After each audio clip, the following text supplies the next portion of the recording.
Atendendo gentilmente nossa solicitação para participar desta importante pauta nacional, é com muita honra que convidamos para ministrar a palestra magna deste evento, 10 anos da Política Nacional de Assistência Farmacêutica e a Farmácia do Brasil, o excelentíssimo senhor Ministro da Saúde, doutor Adhemar Arthur Quioro dos Reis.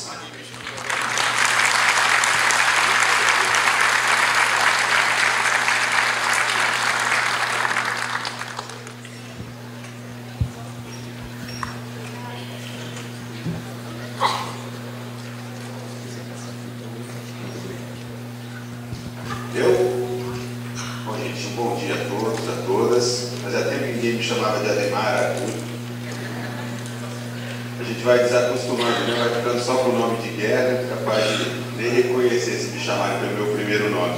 Mas eu estou feliz de estar aqui com vocês, a oportunidade que tem se repetido ao longo desse período que eu estou à frente do Ministério da Saúde, de ter contato com os farmacêuticos, com as entidades que representam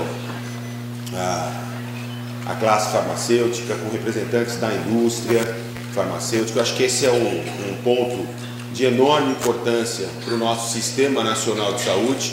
Então, quando me fizeram o convite no recente evento que nós tivemos, também discutindo sobre esse tema da política de assistência farmacêutica, na verdade era sobre o uso racional de medicamentos, eu prontamente aceitei o convite, porque entendo que se trata hoje dos desafios centrais para o nosso Sistema Nacional de Saúde, que é produzir cada vez mais avanços na política nacional de assistência farmacêutica. Eu queria iniciar saudando Walter da Silva Jorge, presidente do Conselho Federal de Farmácia, saudar e agradecer o convite ao Pedro Menegasso, presidente do Conselho Regional de Farmácia aqui do estado de São Paulo, ao Carlos Maurício Barbosa, bastonário da Ordem dos Farmacêuticos de Portugal, ao deputado eleito, ex-dirigente do Ministério da Saúde que nos acompanha, Dorico Monteiro, que sem dúvida nenhuma será, a partir de janeiro, uma importante voz no Congresso Nacional das questões que dizem respeito à política de saúde. Comentei com ele que teria esse evento aqui em outra atividade à tarde em São Paulo, já aproveitou para ver que já começar a se apropriar das questões. Usem e abusem do deputado Odorico Monteiro, foi eleito pelo Ceará, mas é sem dúvida nenhuma hoje uma voz que nós poderemos contar no Congresso Nacional. Saudar a Ana Paula Soter, a secretária executiva do Ministério da Saúde, que está aqui com a gente, o Zé Miguel Nascimento, diretor do Departamento de Assistência Farmacêutica e da Farmácia Popular do Brasil, ao Marco Aurélio Pereira, coordenador do Departamento de Assistência Farmacêutica lá da nossa equipe, o Ronald Ferreira Lopes Júnior, presidente da Federação Nacional dos Farmacêuticos e um ativo representante dos trabalhadores da saúde no Conselho Nacional de Saúde, na luta por mais recursos no nosso sistema de saúde. Quero saudar também o Ademir Valério Silva, presidente da Associação Nacional dos Farmacêuticos Magistrais, o Glicério Diniz Maia, sindicato dos farmacêuticos aqui de São Paulo. Quero também saudar o meu grande amigo José Fernando Monte, secretário municipal de saúde de Bauru e preside o Conselho de Secretários Municipais de Saúde do Estado de São Paulo e é vice-presidente do Conselho Nacional de Secretários Municipais de Saúde. Quero aproveitar para dar um abraço a cada um dos presidentes de conselhos regionais de farmácia de todo o país aqui presente, aos diretores e coordenadores das comissões dos conselhos regionais de farmácia, às entidades farmacêuticas aqui representadas e principalmente a cada um de vocês que participa deste evento. Eu pretendo fazer uma apresentação que dialogue um pouco exatamente com a perspectiva que nós temos no âmbito do Ministério da Saúde, desses 10 anos, desses importantes anos que demarcam avanços significativos na assistência farmacêutica à população brasileira, né? A começar pela própria definição que nós conseguimos construir no âmbito do nosso marco regulatório, da nossa Lei Orgânica da Saúde, né, que garante, que assegura a assistência farmacêutica integral num conceito que vai muito além da mera disposição de farmácias e dispensação de medicamentos, compreendendo a importância da assistência farmacêutica e do profissional farmacêutico no cuidado integral à saúde da nossa população. Entre vocês não é preciso se mencionar isso, porque vocês têm muita clareza, mas falta um senso comum à sociedade brasileira, certo? Que o medicamento, por si só, ele pode ser, e normalmente ele é, extremamente deletério, ele chega a ser profundamente iatrogênico, certo? Se não for acompanhado de um conjunto, né, de saberes e de práticas que qualificam o acesso da população, tá certo? A essa possibilidade de apoio terapêutico dado pelos medicamentos. E isso talvez seja um dos grandes desafios. Não estou nem só me reportando à dimensão do uso racional, estou me reportando especificamente à questão da segurança dos nossos pacientes, né? Até porque o jeito com que se produziu a história da ciência farmacêutica no Brasil nos coloca numa situação de enorme vulnerabilidade, em que muitas vezes o consumo de medicamentos é feito da mesma maneira, com o mesmo padrão, tá certo? Que se consomem outros produtos marcados meramente pela lógica de mercado e não como um dos elementos essenciais na linha de cuidado integral à saúde da população. Por isso que essa definição que consta da nossa legislação, assistência farmacêutica, definida como um conjunto de ações voltadas à promoção, proteção e recuperação da saúde, tanto individual como coletiva, tendo o medicamento como insumo essencial e visando o acesso e ao seu uso racional, ela é essencial de ser trabalhada pelos gestores municipais, pelos gestores estaduais, pelo Ministério da Saúde, pelo conjunto de prestadores e não apenas pela classe farmacêutica, pela categoria dos farmacêuticos. Ela não pode ser apenas uma responsabilidade atribuída a cada profissional da farmácia, tá certo? Que naturalmente encarna, se responsabiliza centralmente por essa responsabilidade. Eu queria destacar alguns dos avanços mais importantes que nós temos. Eu acho que o primeiro deles é reconhecer que o Brasil hoje tem uma política nacional de assistência farmacêutica. Não tenho dúvida nenhuma de que, diferente de outros países, vocês sabem que nem todos os países têm sistemas universais. A maior parte dos países, eu acabei de participar da Assembleia Geral, da Assembleia Mundial de Saúde em Genebra. Acabamos de retornar agora de Washington, onde foi feita também a Assembleia da OPAS, né? Essa discussão é uma discussão que está engatinhando na maior parte dos países do mundo.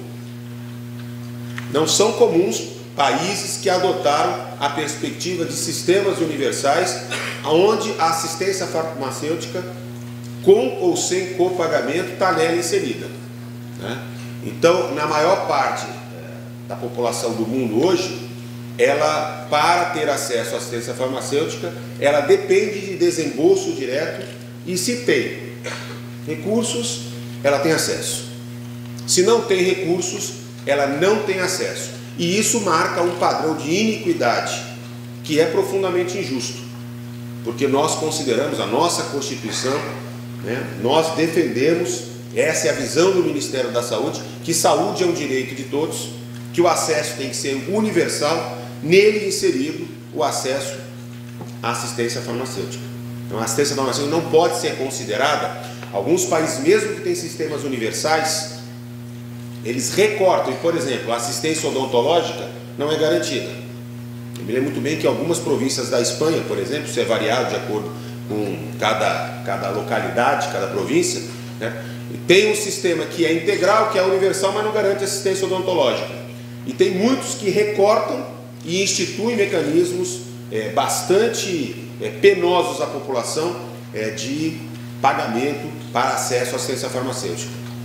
Nós compreendemos que o cuidado tem que ser integral, insisto, e que a assistência farmacêutica é um dos elementos constitutivos do processo de cuidado, tanto do ponto de vista individual como coletivo. Mas quero destacar algumas questões constituídas ao longo desses últimos 10 anos que foram decisivas para elevar o patamar da assistência farmacêutica no nosso país. A criação da Câmara de Regulação do Mercado de Medicamentos, a criação da Comissão Nacional de incorporação tecnológica, a nossa Conitec, hoje efetivamente funcionando, com todas as dificuldades, até porque estamos vindo de um período muito grande de mecanismos perversos de pressão para a incorporação tecnológica crítica, em que havia transformado o nosso país como uma das plataformas mundiais de lançamento de qualquer coisa, mesmo de coisas que não tinham evidências científicas, mesmo de produtos sem uma capacidade de se sustentar do ponto de vista de análise de custo-efetividade e mesmo de segurança dos nossos pacientes. Mas a liberalidade com que o Brasil lidou durante muitos anos fez com que nós tivéssemos de lidar ainda hoje, com mecanismos mais sofisticados com essa dinâmica. Me refiro especificamente à judicialização, né? A utilização daquilo que é sagrado, que é fundamental no Estado de Direito, que é a proteção às pessoas que podem utilizar individual ou coletivamente o Ministério Público, o Poder Judiciário, para poder garantir os seus direitos, mas que é perversamente hoje utilizado para a produção cada vez mais de iniquidade. Aqui o Fernando Monte, que é secretário municipal, representa os secretários municipais, o Dorigo, que teve uma grande experiência como gestor, né? Eles podem relatar e corroborar o que eu vou dizer, que vem também da minha experiência de 9 anos como secretário municipal de saúde, antes de ir para o Ministério da Saúde. Se tem gente aqui da Secretaria Estadual de Saúde, deve ter alguém que é da Secretaria Estadual de Saúde de São Paulo ou de outros secretários estaduais. Hoje os gestores vivem o dilema de ter que cumprir mandatos judiciais, né, que são verdadeiros escárnios. Estou me referindo àqueles que são deferidos no sentido de fazer com que o poder público cumpra a sua obrigação. Estou me referindo àquele que faz com que a gente produza iniquidade, que a gente utilize o recurso existente para ofertar produtos, medicamentos, procedimentos, internações, cirurgias experimentais para quem não precisa, sem evidências científicas, e deixamos de cuidar daqueles que precisam ser cuidados. Mas eu queria destacar também a criação do Aqui Tem Farmácia Popular, né?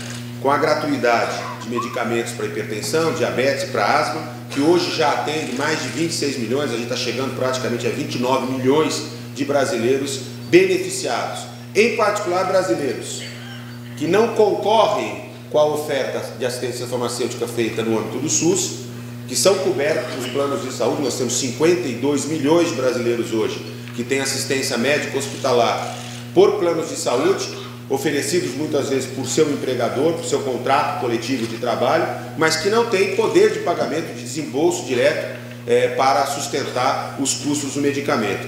E que tem para essas doenças de alta prevalência, de uso continuado, a hipertensão, diabetes e a asma, hoje a oportunidade de contar numa imensa rede de farmácias que vai além, inclusive, sem concorrer com os recursos do SUS, com acesso à assistência farmacêutica. Agora, sem dúvida nenhuma, o maior avanço que a gente produziu foi a expansão da oferta, e eu vou destacar logo mais, a expansão da oferta da assistência farmacêutica gratuita no âmbito do Sistema Único de Saúde, feita através das unidades municipais, das unidades estaduais, com todo o apoio dentro da política nacional de assistência farmacêutica. E o governo tem se investido fortemente em estratégias que vão avançando nessa direção. Eu quero destacar, por exemplo, uma coisa que nos é muito cara, que é, na verdade, um grande desafio, não é isso, Miguel, Marco? Um grande desafio, que é a farmacovigilância. O Brasil hoje, ele, graças ao SUS, a esse imenso mercado de 202 milhões de brasileiros, seja público, seja privado, ele é um dos países que mais consome medicamentos no mundo. E são exatamente esses estudos de farmacoepidemiologia, de farmacovigilância, que vão possibilitar, que vão fundamentar a ação de proteção sanitária. Isso não é uma tarefa apenas da Anvisa, não é uma tarefa da Anvisa, é uma tarefa das vigilâncias sanitárias estaduais, municipais, e cada vez mais uma responsabilidade dos nossos serviços constituírem núcleos de vigilância que sejam capazes, tá certo, de colocar no centro, com a importância que tem no centro das nossas ações de saúde pública, de prevenção, certo? A farmacoepidemiologia, a farmacovigilância, exatamente para que a gente possa, numa perspectiva de segurança aos nossos pacientes, praticar para valer o uso racional de medicamentos e desenvolver nas nossas equipes, no cotidiano das nossas equipes, dos nossos diferentes tipos de prestação de serviço, essa preocupação. Tem a ver com aquela minha referência inicial. Isso tudo que eu estou falando não se trata apenas de uma carta de intenções.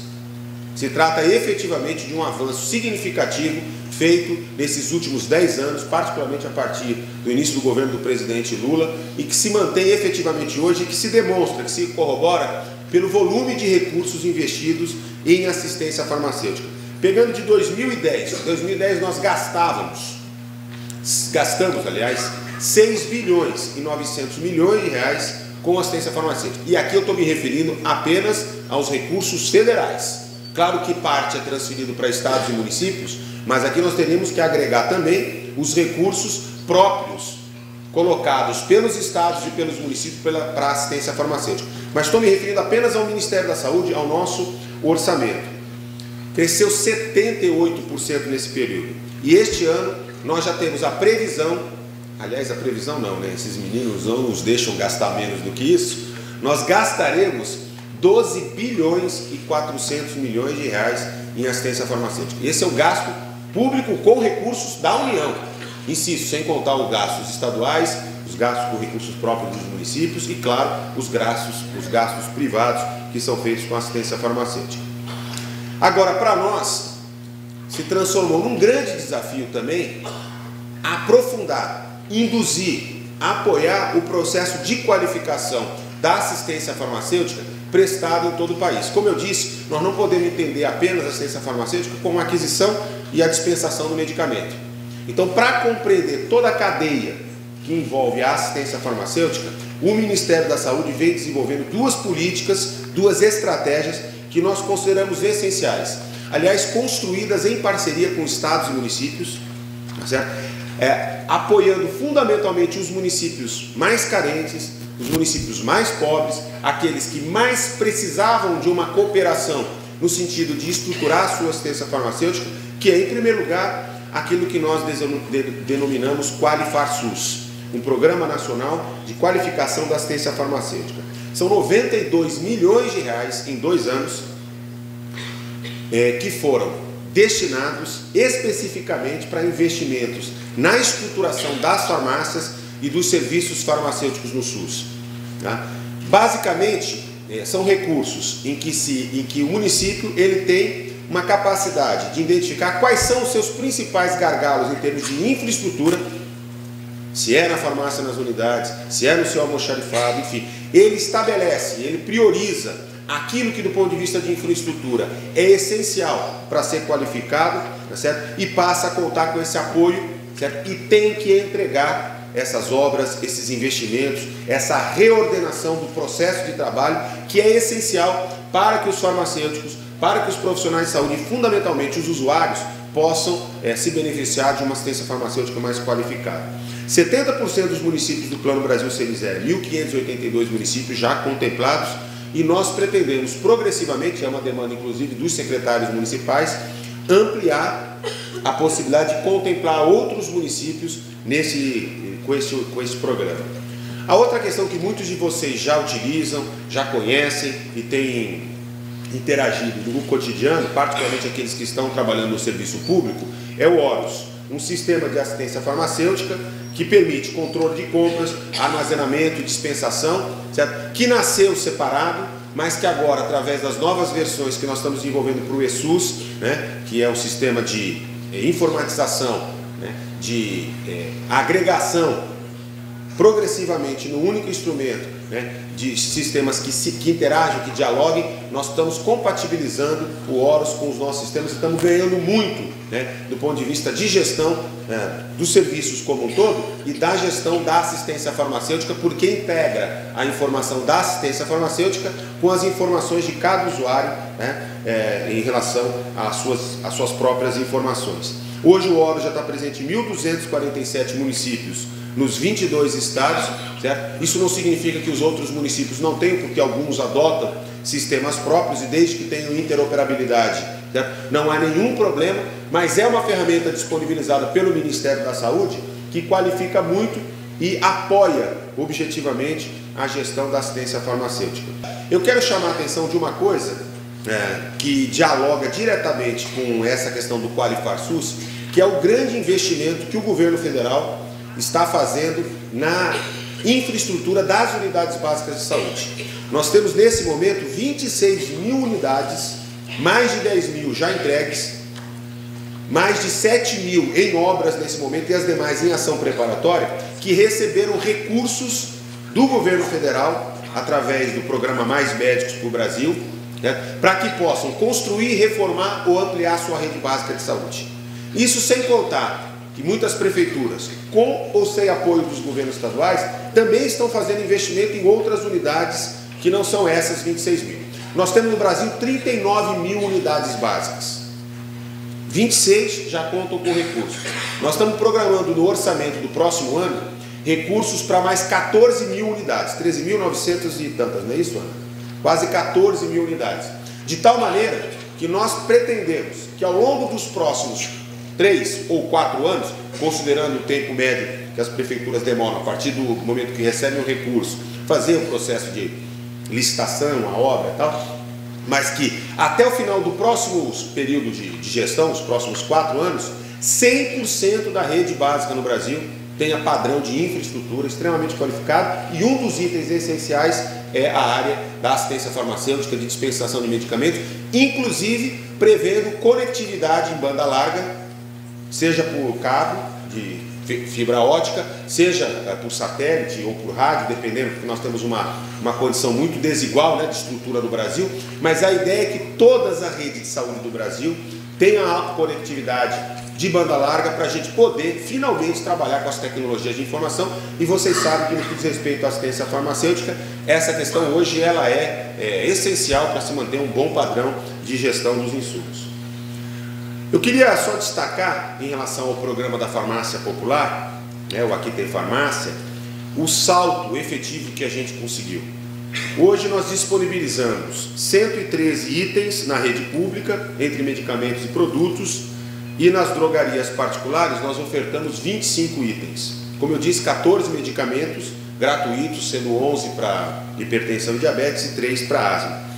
Com isso nós integramos, além das quase 40 mil unidades básicas de saúde, mais quase 5 mil serviços especializados, sem contar os CAPs, sem contar outras unidades que dispensam medicamentos, nós agregamos mais 31.800 farmácias, entre farmácias privadas e farmácias públicas, participando deste processo. Quer dizer, o Brasil hoje tem, de fato, uma ampla rede de assistência farmacêutica disponível para beneficiar tanto os pacientes do SUS, como 28.200.000 pessoas que se beneficiam do programa Aqui Tem Farmácia ou Farmácia Popular.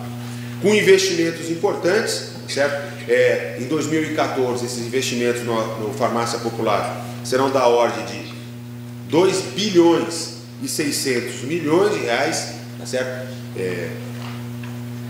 E um investimento que vem se ampliando, inclusive dialogando com outras estratégias. Para falar um pouco do Mais Médicos, o Mais Médicos disponibilizou a 50 milhões de brasileiros que vivem na periferia das grandes cidades, das médias cidades, quilombola, assentamentos rurais, população indígena, população ribeirinha, enfim, 50 milhões de brasileiros que não tinham acesso à assistência farmacêutica, que não tinham acesso à assistência médica, há a possibilidade hoje de contar com uma equipe de saúde completa com a presença do médico. Claro que isso imediatamente, esse desdobra, ele rebate, ele exige da assistência farmacêutica um padrão de resposta, porque você passa a ter 50 milhões de brasileiros passando a contar com assistência médica na rede básica de saúde do país. É esse aqui o padrão que nós temos hoje, de distribuição dos 14 mil. Quanto mais escuro o cartograma, maior a concentração, a cobertura de equipe de saúde da família. Então vocês vejam que o Mais Médicos, ele de fato, eu quero destacar o sertão nordestino, a região norte do país, onde é muito evidente as regiões de fronteira, que é onde exatamente nós tínhamos a maior parte dos brasileiros sem o acesso a assistência médica no nosso país. Por isso que o programa Mais Médicos, ele é tão essencial para a gente. Mas olha, eu trago esse dado, porque eu acho que é um dado interessante, tá certo? Que é o quanto que ele vai rebater para cada um de nós, do ponto de vista da ampliação da oferta de assistência farmacêutica. Nós estamos vivendo nesses últimos 10 anos uma estratégia importante de ampliação de acesso. Só para que você tenha noção, a nossa RENAME, a Relação Nacional de Medicamentos, ela teve um crescimento de 2010 para cá de 47%, subindo de 550 itens padronizados para 810 itens que compõem a nossa Relação Nacional de Medicamentos, ainda que haja a possibilidade de, no âmbito municipal ou estadual, haver uma ampliação da base, um alargamento a partir das ofertas que municípios e estados têm autonomia para serem feitas. Desde a criação da Conitec, em 2011, nós incorporamos 114 novos produtos e agora, recentemente, fizemos 3 novas incorporações importantes para tratar pacientes, o fingolimod para esclerose múltipla, o stent farmacológico para pacientes com diabetes, com pacientes com lesões em vasos finos, e a risperidona, bastante utilizada aí como um dos medicamentos para o tratamento do autismo, tá certo? Outra coisa importante, fruto de uma decisão que começa a ser cumprida, eu tive semana passada aqui numa indústria farmacêutica de São Paulo, já vendo o primeiro lançamento para valer, né? São inovações do ponto de vista de plataforma de rastreamento para que a gente transforme a rastreabilidade numa realidade no nosso país. Vocês sabem que essa é uma questão hoje essencial se a gente quiser falar em proteção sanitária, se a gente quiser falar em farmacovigilância, se a gente quiser falar em segurança de produtos. Não só do ponto de vista da segurança sanitária, mas também para evitar fraude, para evitar contrabando, a utilização de cargas roubadas, né? Então, assim, que é uma questão que, para vocês que lidam no dia a dia, infelizmente para o nosso país, uma questão de altíssima relevância e que nós passaremos a partir de 2016, né, dentro do cronograma que se estabeleceu, a contar efetivamente com essa política de rastreabilidade efetivamente implementada. Até 2015, todas as farmacêuticas vão ter que produzir 3 lotes de medicamentos com identificador único, né, o RG do medicamento, como a gente costuma dizer, certo? E até 2016, todas as indústrias. Claro que teve chiadeira, tem mudança de linha de produção, tem que ter adaptação, a gente sabe que essas coisas são sempre um desafio, mas que eu tenho conversado com dirigentes da indústria farmacêutica, com vários dirigentes da indústria farmacêutica, é que é um investimento de uma monta que não é desconsiderável, mas que ele se paga efetivamente em pouquíssimo tempo, que não precisa ser transferido para o custo do medicamento, porque ele não só dá proteção para o usuário, para nós que lidamos como gestores da assistência farmacêutica, mas ele dá também proteção para aqueles que são responsáveis pela indústria farmacêutica e de algum momento se responsabilizam pela cadeia, né, e pelos eventos que hoje são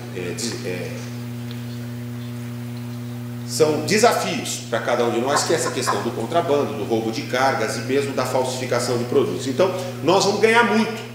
Além de ter um bom sistema de proteção sanitária que vai se efetivar, que nós vamos poder identificar com muita rapidez, com muita segurança, aonde está um produto. Eu vi uma demonstração prática, desde uma linha de produção, tá certo? Até a identificação. Eu estava aqui numa cidade da região metropolitana e a gente consegue identificar toda a cadeia de eventos, por toda a circulação do produto, evento a evento, até lá o varejo onde ele estava sendo adquirido. Então é de fato uma dinâmica que vai trazer mais uma ferramenta de gestão importante para vocês que lidam no dia a dia com a assistência farmacêutica.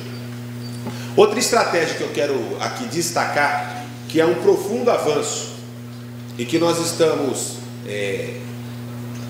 há dias ou talvez poucas semanas de dar mais um passo do ponto de vista de qualificação, é a política de parcerias para o desenvolvimento produtivo, que hoje é essencial para o nosso país, essencial para a nossa autossuficiência, para a transferência tecnológica, certo? Para os nossos laboratórios públicos, para a reversão da nossa balança comercial fragorosamente deficitária, mas principalmente para que a gente possa não perder o trem da história como nós perdemos na década de 90, o trem da farmoquímica, certo? Pela desastrosa política econômica, pela desastrosa política industrial que foi desenvolvida no nosso país. Essa é uma questão que eu faço, eu acho essencial neste momento que a gente vive destacar, porque há uma percepção muito clara dos representantes do setor industrial, dos pesquisadores, das nossas universidades, dos nossos centros de pesquisa, do governo, de que nós vivemos uma era muito promissora do ponto de vista dos medicamentos biológicos. Nós temos hoje em curso 104 parcerias de desenvolvimento produtivo, iniciadas a partir de 2009, 2010, mas ganharam fôlego a partir de 2011, né, pelo protagonismo que o Ministério da Saúde, particularmente o ministro Alexandre Padilha, né, teve à frente dessa proposta. Nós tratamos de dar continuidade e aprofundá-las, e nesse momento nós estamos exatamente fazendo uma profunda revisão, consolidação e qualificação da política que deve ser reeditada e publicada nas próximas semanas. Hoje nós temos 19 laboratórios públicos, quase que ressuscitando. Não sei se tem aqui alguém que lida, que é de laboratório público, que pode testemunhar o que eu estou falando, certo? O quanto que está revigorando os nossos laboratórios públicos, o quanto que eles estão possibilitando, de fato, viver um momento de grande prosperidade, grandes investimentos na qualificação, na formação de profissional, no domínio de novas tecnologias. Envolve 57 laboratórios privados, brasileiros principalmente, mas também laboratórios internacionais, envolvendo 101 produtos, 66 medicamentos, 7 vacinas, 28 produtos para a saúde, 26 biofármacos já são hoje disponibilizados à população, já rodaram a ponto de serem disponibilizados com registro na Anvisa e com a produção por meio das PDPs, tanto medicamentos oncológicos para diabetes, para imunoterapia, vacinas, hemofilia. Vou dar um exemplo muito concreto: a vacina contra HPV, produzida aqui no Instituto Butantan, em São Paulo, numa parceria do Ministério da Saúde, do Instituto Butantan, Governo do Estado de São Paulo e um laboratório internacional. A vacina custava, a preços de mercado, se o Ministério quisesse comprar, alguma coisa em torno de R$1.000, R$1.100, de acordo com a cotação do dólar, para garantir as 3 doses. Por conta da transferência tecnológica, da PDP, do investimento que o Ministério e o Governo do Estado de São Paulo fizeram, que praticamente recupera, repotencializa o Instituto Butantan para ser um grande centro produtor de um monte de coisa importante para o país, inclusive para a inovação tecnológica, nós tivemos capacidade de inserir, incluir no calendário nacional de imunização essa vacina, que vai ser fundamental para enfrentar o câncer de colo uterino, ao custo de cerca de $14 cada dose. Ou seja, nós vamos fechar, vamos pegar aí, pegando um dólar generoso de hoje, né, alguma coisa em torno de uns 130, 140 reais, tá certo? Se eu não estiver errado com a cotação do dólar, um valor para completar o esquema de doses recomendados para o HPV, porque nós fizemos uma política de desenvolvimento produtivo. Senão nós não teríamos capacidade, como não tivemos antes, de inserir a vacina anti-HPV no nosso calendário. Então, essa economia que eu estou falando, se todas as 104 parcerias estiverem rodando, ela é estimada na ordem de 4 bilhões e 100 milhões de reais. A economia entre 2010 e 2013, com as PDPs que já rodaram, ou seja, aquelas que saíram da fase de transferência de tecnologia, de preparação e de efetivo funcionamento, elas já nos dão um saldo, um ganho de 1.386 bilhões de reais. E é por isso que nós temos hoje capacidade de ampliar a oferta e incorporar novos produtos. Deixa eu destacar uma questão que talvez seja o maior desafio da política de assistência farmacêutica no país. Porque como o SUS é um sistema de acesso, ele tem que lidar com a economicidade. Não tem outra alternativa, certo? Você só consegue incorporar mais produtos e garantir para todos que precisam se você conseguir baixar custo. Se você conseguir fazer com que o recurso hoje existente seja capaz de cada vez você comprar melhor, você ter maior poder de negociação, e isso, o poder de compra centralizado, que tem sido largamente utilizado pelo governo federal, tem permitido que a gente dê um salto muito grande, porque a gente compra para um mercado de 150 milhões de brasileiros. E no caso da farmácia, do Aqui Tem Farmácia, a gente compra para 202 milhões de brasileiros. Então isso, poucos mercados, poucos países, aliás, nenhum país do mundo tem um mercado que te permite fazer uma compra e, portanto, jogar os preços lá para baixo e, naturalmente, utilizar esta economia no sentido de garantir, primeiro, a entrega dos produtos e, progressivamente, novas incorporações. Todas as produções de medicamentos recentes que nós fizemos agora, pegar o exemplo da HIV/AIDS, nós começamos a tratar agora não mais o paciente com AIDS, mas o HIV positivo. Ele é possível fruto da centralização e do jeito que a gente está comprando. A incorporação dos novos produtos para hepatite C. Nós estamos aguardando agora a finalização do parecer da Conitec e o registro na Anvisa. Mas todo o processo de negociação já está em curso. Por quê? Porque não adianta a Conitec e a Anvisa, né, dizer, olha, é muito bom o medicamento, vai reduzir de 9 meses para 3 meses o tratamento. Eu vou poder tratar o paciente que é HIV positivo, que tem AIDS. Tem muito menos efeito colateral. Ok, as evidências científicas sustentam. Sim, mas e a nossa capacidade de incorporá-lo e sustentá-lo dentro da nossa política? Então, esse desafio é um desafio que nós, gestores, não podemos nunca deixar de desconsiderar quando a gente pensa assistência farmacêutica.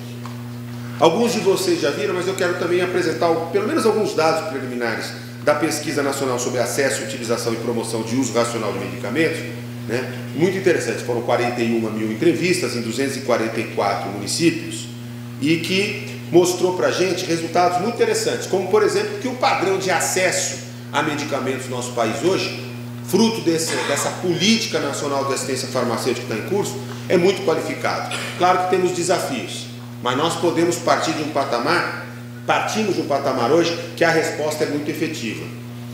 Nós temos um acesso muito qualificado, o maior acesso para medicamentos para hipertensão hoje é na região sul e sudeste, com 95% de acesso, entendendo acesso às pessoas que nos últimos 30 dias precisaram e tiveram disponibilidade integral daquilo que precisaram. E o menor acesso na região nordeste do país, ainda assim, de 89%. Para diabetes, nós temos entre 95% no nordeste e 97% na região sudeste, que é um nível de acesso que pouquíssimos lugares do mundo têm. Para a doença respiratória pulmonar e crônica, o maior acesso na região centro-oeste, com 95%, e menor na região nordeste, com apenas 75%. Para múltiplas doenças, que é um desafio para a gente muito grande, os desafios maiores, na verdade, é garantir esse acesso. Mas mesmo assim, na região norte, é de 84% e na região sudeste, de 90% de garantia de acesso. Aqui a gente tem um pouco da distribuição para hipertensão e diabetes, mas essas políticas, como Aqui Tem Farmácia, farmácia popular e a ampla distribuição de medicamentos gratuitos no âmbito do SUS, tem nos colocado os avanços que nós constituímos. Ainda assim, nós consideramos um enorme desafio para o SUS, para os farmacêuticos, para todos nós que temos compromisso com a saúde da população. Eu queria finalizar agradecendo a oportunidade de estar aqui com vocês, de fazer esse panorama, né? De fazer um agradecimento aos farmacêuticos. Eu acho que as conquistas que nós temos conseguido obter do ponto de vista da nossa política nacional de saúde, elas se devem muito à mobilização que as entidades que os representam têm feito, não só a representação no Conselho Nacional de Saúde, mas esse diálogo permanente que tem sido mantido entre a representação, as entidades da classe farmacêutica, com os dirigentes do Ministério da Saúde, um debate sempre muito leal, onde nem sempre é possível garantir 100% das demandas apresentadas, mas com a possibilidade permanente de construção de uma agenda que seja perseguida, que seja dialogada, que seja aquela agenda que vai trazendo ganhos a cada passo, a cada momento em que nós vamos conseguindo trabalhar juntos. Então, quando me fizeram o convite para estar aqui com vocês, eu prontamente aceitei, né?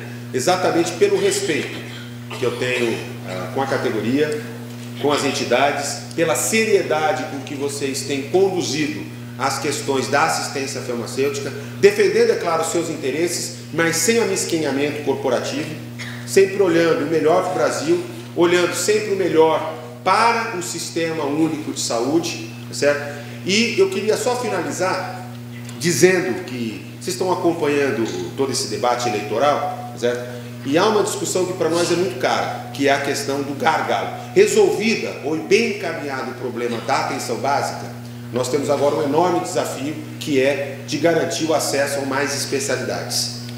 Mais especialidade não significa mais médico especialista.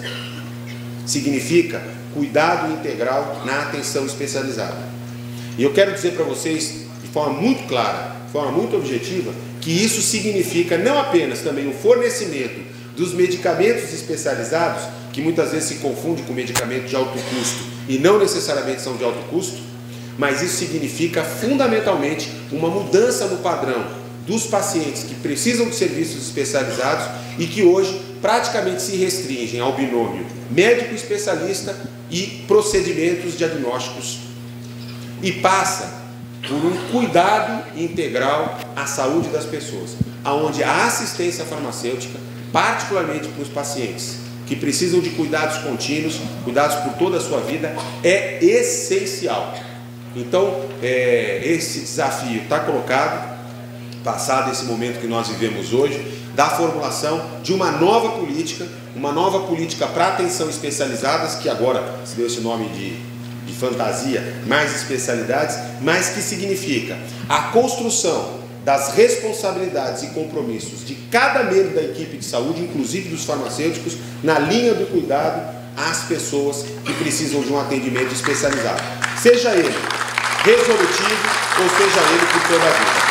Muito obrigado a cada um de vocês pela oportunidade de estar com vocês. Até uma outra vez. Obrigado.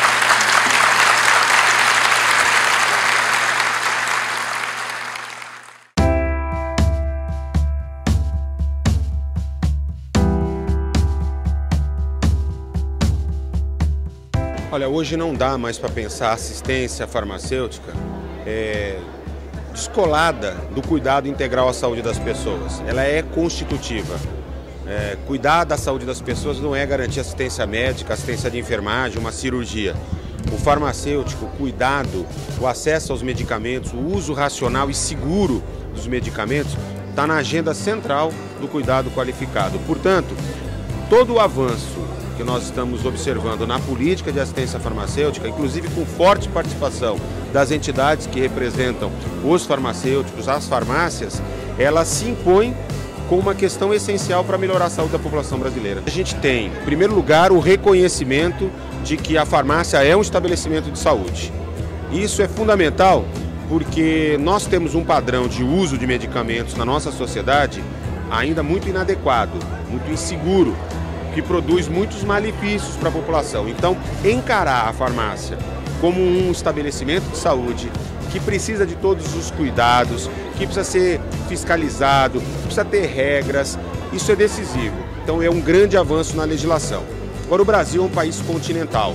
O Brasil ele não pode desconhecer as suas diferentes características, né, as suas distribuição da população em região pantaneira, em população ribeirinha, em lugares onde o acesso, tá certo, a uma farmácia é sempre muito dificultoso. Então, nós não podemos tirar a regra do Brasil pelas grandes cidades, senão nós produziremos iniquidade e produziremos dificuldade de acesso das pessoas. Daí porque se mantém, na medida provisória, a mesma concepção que já tínhamos antes, né? Em que é possível que nas pequenas e médias empresas, de acordo com a necessidade e com a autorização das autoridades sanitárias, tá certo? Do próprio Conselho Regional de Farmácia, se possa trabalhar, mas sempre priorizando, até por se tratar de um estabelecimento de saúde, o cuidado, a prestação de assistência farmacêutica. Assistência farmacêutica não é distribuição de remédio, não é comprar e vender remédio, é muito mais do que isso. Eu resumiria da seguinte maneira: uma ampliação muito significativa da oferta e do acesso dos usuários, tanto do sistema público como privado, a medicamentos, público pela oferta gratuita, pela ampliação do número de medicamentos na Rename, por conta de uma série de políticas de qualificação, como Qualifar SUS, como Horus e como outras estratégias, mas também olhamos para 52 milhões de brasileiros que utilizam os planos de saúde e que muitas vezes têm o plano pela sua empresa, mas não tem como comprar medicamento.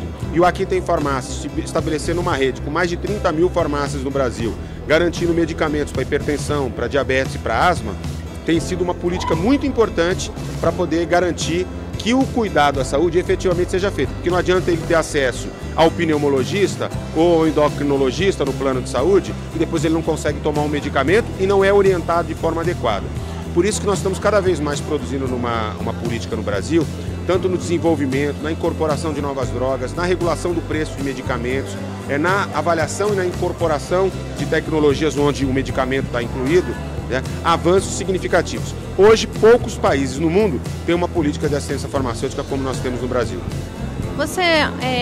Como você vê a presença do farmacêutico? Você é a favor da presença do farmacêutico em período integral nas farmácias, drogarias? E também, como que você vê a presença do farmacêutico nos hospitais e no SUS? Olha, eu considero que a assistência farmacêutica, como eu disse, é muito mais do que simplesmente distribuir medicamentos. Portanto, o cuidado, a orientação, a formação, a informação ao usuário, o uso racional do medicamento, todas as ações que envolvem o profissional qualificado para isso, que é o farmacêutico, merecem ser cada vez mais estimuladas. Mas nós precisamos considerar a realidade do nosso país. Portanto, se em algumas localidades nós podemos contar com o técnico de farmácia devidamente supervisionado por um profissional farmacêutico, certo? Nós podemos admitir e devemos estimular. O importante é que, como eu disse, a assistência farmacêutica não seja compreendida como simplesmente o acesso e a distribuição de um remédio. É muito mais do que isso.